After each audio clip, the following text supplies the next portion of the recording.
Hello दोस्तों, उम्मीद करता हूँ आप लोग सब अच्छे होंगे। रॉबर्ट कियोसाकी जब बचपन में थे तो उनके पास दो फादर थे। एक उनके खुद के फादर जो कि हाईली एजुकेटेड थे और एक प्रोफेसर थे, लेकिन वो फाइनेंशियली स्ट्रगल करते थे और उनके पास ज़्यादा पैसा नहीं था। उनको वो पुअर डैड बुलाते थे। वहीं उनका दोस्त माइक का फादर जो कि 8वीं तक पढ़े थे लेकिन फाइनेंशियली सक्सेसफुल थे और एक अमीर बिजनेसमैन थे, उनको वो रिच डैड कहते थे। उनके दो फादर पैसे को लेकर हमेशा अलग अलग बातें कहते थे। उनके पुअर डैड उनको ये कहते थे कि पैसे ही सारा प्रॉब्लम का जड़ है। वहीं उनका रिच डैड उनको कहते थे कि पैसे का ना होना सबसे बड़ा प्रॉब्लम है। पुअर डैड कहते थे I can't afford this. Rich dad कहते थे how can I afford it. Poor dad कहते थे पैसा कोई मायने नहीं रखता। वहीं रिच डैड कहते थे कि पैसा ही पावर है। पुअर डैड कहते थे खूब पढ़ो ताकि आपको एक कंपनी में जॉब मिल जाए। वहीं रिच डैड कहते हैं कि खूब पढ़ो ताकि आगे जाके आप कंपनी खरीद सको। रॉबर्ट कियोसाकी बड़े होते हुए उन्होंने दोनों फादर का एडवाइस लेके चलते रहे। वो लाइफ लेसन्स के लिए पुअर डैड का एडवाइस लेते थे, वहीं फाइनेंशियल और पैसे की रिगार्डिंग एडवाइसेस वो उनके रिच डैड से लेते रहे। रॉबर्ट कियोसाकी आगे जाके मिलेनियर बिजनेसमैन बने और उन्होंने कई सारे किताबें लिखी और उनके इस रिच डैड और पुअर डैड किताब से मैंने सीखा 4 लेसन। जो पहला लेसन है वो है buy assets not liabilities. Asset वो है जो आपके पॉकेट में पैसा डालता है और लाइबिलिटीज वो है जो आपके पॉकेट से पैसा खर्च कराता है। अब एक एग्जांपल दूं तो क्या आपका फोन एक एसेट है? नहीं। आपका कार? नहीं। आपका घर? नहीं। किसी कंपनी का स्टॉक? हाँ, ये एक एसेट है क्योंकि टाइम के साथ इसका वैल्यू बढ़ता है। सोसाइटी में रिच, पुअर और मिडिल क्लास सारे पैसे कमाते हैं, पर सबके पैसे खर्च करने के तरीके अलग अलग हैं, यानी कि कैश फ्लो सबका अलग अलग होता है। पुअर और मिडिल क्लास का इनकम का एक बड़ा हिस्सा सबसे पहले तो बेसिक चीजें जैसे फूड, क्लोथेस, फोन और इलेक्ट्रिसिटी बिल्स, एंटरटेनमेंट और ट्रांसपोर्ट की बिल्स पे चला जाता है। उसके बाद उनके लायबिलिटीज जैसे credit card loan, car loan, home loan और बचा कुछ टैक्सेस पे चला जाता है। वहीं उनका एसेट कॉलम पूरा खाली रहता है जिसमें नील बट्टा शून्य सन्नाटा होता है।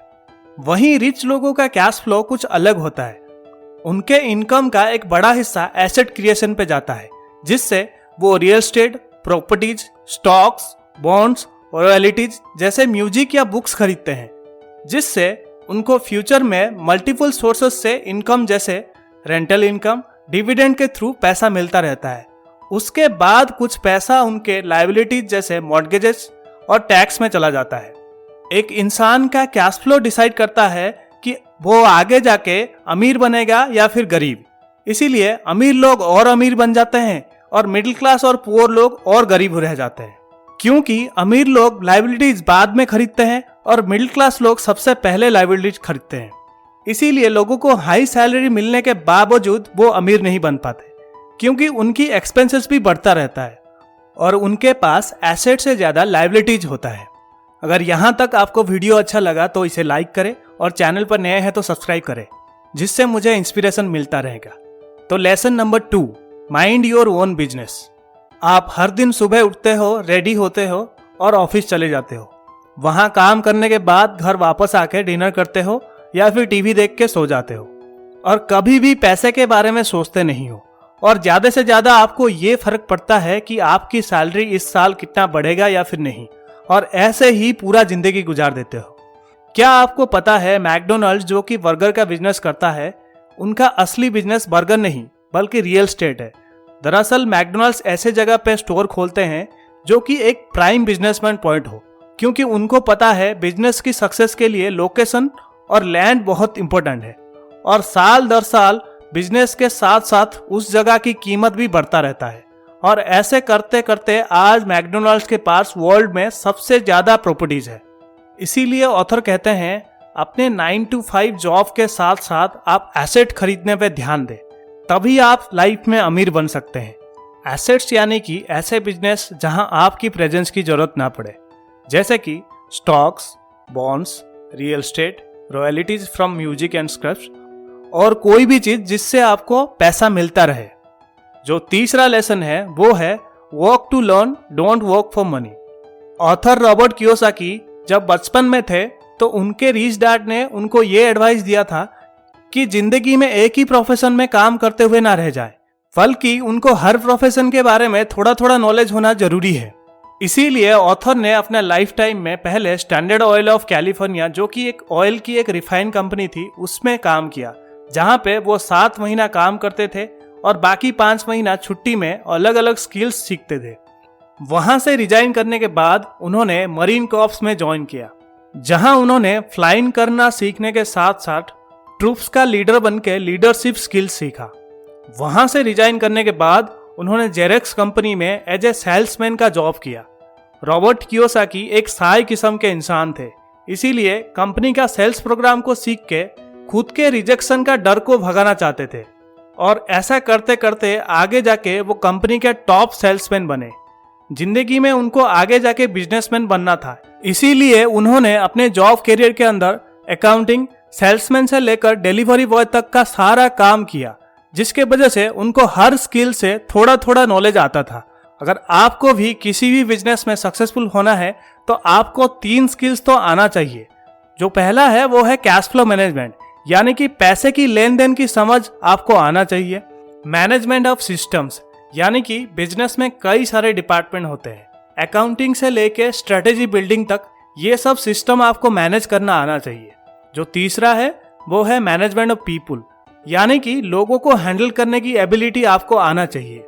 इन सब के अलावा जो स्किल बिजनेस में सबसे ज्यादा इंपॉर्टेंट है वो है सेल्स का स्किल, क्योंकि अपनी कम्युनिकेशन और बातों से दूसरों को कन्विंस करके कोई भी प्रोडक्ट सेल करना आसान काम नहीं है। इसीलिए ऐसा करने के लिए आपका कम्युनिकेशन स्किल्स अच्छा होना चाहिए और रिजेक्शन हैंडल करना आपको आना चाहिए। जो चौथा लेसन है वो है ओवरकमिंग ऑब्स्टिकल्स। फाइनेंशियल नॉलेज होने के बावजूद कुछ लोग लाइफ में सक्सेसफुल नहीं हो पाते हैं और ना ही फाइनेंशियल फ्रीडम अचीव कर पाते हैं, क्योंकि इसके लिए मेनली 5 रीजन रेस्पॉन्सिबल है। जो पहला है वो है फियर। पैसा लॉस होना किसको पसंद है? कोई भी ऐसा नहीं चाहता है। कुछ लोग सांप को देख के डर जाते हैं और कुछ लोग इन्वेस्टिंग का नाम सुनते ही दूर भाग जाते हैं, क्योंकि इन्वेस्टिंग में रिस्क रहता है और लॉस होने का चांस रहता है। लेकिन कोई भी काम में सक्सेसफुल होने के लिए फेल होना जरूरी है। याद कीजिए, बचपन में साइकिल चलाने सीखने से पहले आप कितनी बार नीचे गिरे थे। फेल्योर आपको इंस्पायर करता है, तभी आप विनर बन पाते हो। लोग फाइनेंशियली अमीर इसलिए नहीं बन पाते हैं क्योंकि उनके अंदर फियर बहुत ज्यादा होता है। लेकिन अगर आप फाइनेंशियल फ्रीडम अचीव करना चाहते हैं तो आपको रिस्क मैनेजमेंट और फेल्योर हैंडल करना आना चाहिए। जो दूसरा रीजन है वो है सिनिसिज्म। सिनिसिज्म यानी कि सेल्फ डाउट या ट्रस्ट ना करना। हम सबको पता है हमारे अंदर टैलेंट और इंटेलिजेंस है, पर हमारी सेल्फ कॉन्फिडेंस और खुद पे भरोसा बहुत कम होता है। हम इन्वेस्ट करना तो चाहते हैं, लेकिन ये सोचते हैं कि हमारा पैसा डूब गया तो क्या होगा अगर मैंने इन्वेस्ट करने के बाद ही स्टॉक मार्केट क्रैश हो गया तो। और अगर आपके फैमिली और फ्रेंड्स में कभी किसी ने स्टॉक मार्केट में इन्वेस्ट नहीं किया है, फिर तो ये डाउट और ज्यादा होगा। और ऐसा ज्यादातर लोगों के साथ होता है। उनके फैमिली, फ्रेंड्स और कभी कभी टीवी का न्यूज उनके सेल्फ डाउट को और बढ़ा देता है, जिसके वजह से अपॉर्चुनिटीज मिलने के बावजूद वो फायदा नहीं उठा पाते और ना ही अमीर बन पाते हैं। जो तीसरा रीजन है वो है लेजीनेस। बिजी लोग हमेशा लेजी होते हैं। हम अक्सर ऐसे लोगों को देखते हैं जो अपने काम में इतने बिजी रह जाते हैं, ना तो वो लोग अपने हेल्थ का ख्याल रखते हैं और ना ही अपने वेल्थ का। ऐसे लोग या तो काम करते रहते हैं या फिर फ्री टाइम में टीवी देखते रहते हैं। दरअसल ये प्रैक्टिकल लाइफ के प्रॉब्लम्स को अवॉइड करके बस रेट रेस यानी कि चूहा दौड़ में लगे रहते हैं। ऑथर कहते हैं लेजीनेस से बाहर निकलने के लिए आपको थोड़ा सा ग्रीडी होना पड़ेगा, जो कि बस आपको इतना सोचने पे मजबूर करेगा कि ऐसा क्या कर सकते हैं जिससे आपको जिंदगी में कभी और काम करने की जरूरत ना पड़े। आपको स्कूल्स में ये सिखाया जाता है कि स्कूल जाओ, अच्छा ग्रेड लाओ, ताकि आपको अच्छा जॉब मिलेगा और आप अच्छे से जिंदगी गुजार सकते हैं। लेकिन आपको अमीर बनने के लिए बस इससे एक कदम आगे सोचने की जरूरत है, जिससे आपकी जिंदगी बदल सकती है। जो चौथा रीजन है वो है बैड हैबिट्स। हम सब में एक हैबिट है, जैसे ही सैलरी क्रेडिट होता है तो सबसे पहले लोन्स, ईएमआई और क्रेडिट कार्ड के बिल्स पे करना शुरू कर देते हैं। और ये सब के बाद अगर कुछ बच जाता है तो हमारे आसपास लोगों को कुछ पैसे बांट देते हैं। लेकिन अगर खुद के लिए कोई स्किल्स या कोर्स करने के बारे में बात आता है तो 10 बार सोचते हैं। बात जब सेल्फ डेवलपमेंट या फिर ग्रोथ के बारे में आता है तो लोग अक्सर पैसे खर्च करने से कतराते हैं। इसीलिए वो लाइफ में फाइनेंशियली और सोशली आगे नहीं बढ़ पाते हैं, क्योंकि खुद पे इन्वेस्ट नहीं करोगे तो आपके स्किल्स में ग्रोथ नहीं होगा और ना ही आप अमीर बन पाओगे। जो 5वां रीजन है वो है ओवरकमिंग एरोगेंस। लोगों को हमेशा लगता है कि जो उनको पता है वो इम्पोर्टेंट है और जो उनको नहीं पता है वो इम्पोर्टेंट नहीं है, और उनको ऐसा लगता है कि वो सब जानते हैं, और उनके इसी एरोगेंस के वजह से वो लाइफ में अमीर नहीं बन पाते। असल में अगर आपको किसी चीज के बारे में नहीं पता तो उसको इग्नोर ना करें, बल्कि उस सब्जेक्ट का किताब पढ़े या फिर किसी एक्सपर्ट से उस सब्जेक्ट का राय ले जो कि आपको हेल्प करेगा। हो सकता है आपकी क्यूरियोसिटी आपको अमीर बनने का एक रास्ता बने। सो इन द एंड अगर मैं सारे लेसन्स को समराइज करूं तो वो है बाय एसेट्स नॉट लाइबिलिटीज, यानी कि अपने पैसे ऐसे चीज़ों में इन्वेस्ट करें जो आपको और पैसा बना के दे। जो दूसरा लेसन है वो है माइंड योर ओन बिजनेस, जहाँ पे आप अपने जॉब के साथ साथ खुद के लिए एसेट्स खरीदना शुरू करें, नहीं तो जिंदगी भर रैट रेस में लगे रहेंगे।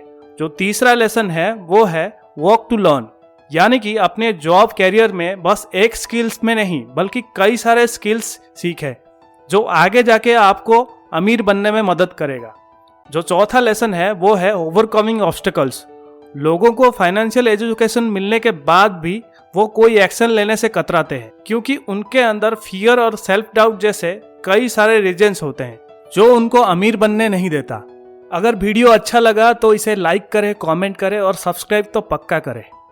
आगे बहुत सारा वीडियो आने वाला है, इसलिए बने रहे इस चैनल पे। तब तक के लिए स्वस्थ रहे, मस्त रहे और अपना बहुत ख्याल रखें। Bye bye, have a good day.